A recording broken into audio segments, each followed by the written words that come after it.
সাথে মৃত্যুবরণ করেছে, জাহান্নামে চলে যাবে, এমন ব্যক্তিকে সুপারিশ করে জান্নাতে নিয়ে যাবে। সুবহানাল্লাহ। চিন্তা করার বিষয়। আল্লাহর হাবিব মুহাম্মদ সাল্লাল্লাহু আলাইহি ওয়াসাল্লাম প্রথম আম্বিয়া শব্দ ব্যবহার করেছেন, নবীদেরকে উল্লেখ করেছেন, তারপরেই আলেম শ্রেণীকে উল্লেখ করেছেন, তারপরেই আল্লাহর রাসূল শহীদদের কথা বলেছেন।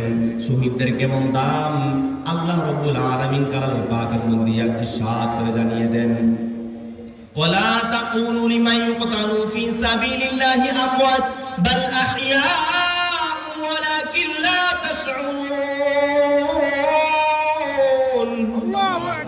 আল্লাহ পাক রব্বুল আলামিন জানিয়ে দেন, ওয়ালা তাকুলু লিমান ইউকতালু ফি সাবিলিল্লাহি আমওয়াত, যারা আল্লাহর জমিনে নিজেদের জীবনকে আল্লাহর জন্য উৎসর্গ করে দেয় তোমরা তাদেরকে মৃত বলিও না, বাল আহইয়া ওয়ালাকিন লা তাশউরুন, যদিও তোমরা তা বুঝতে পারো না।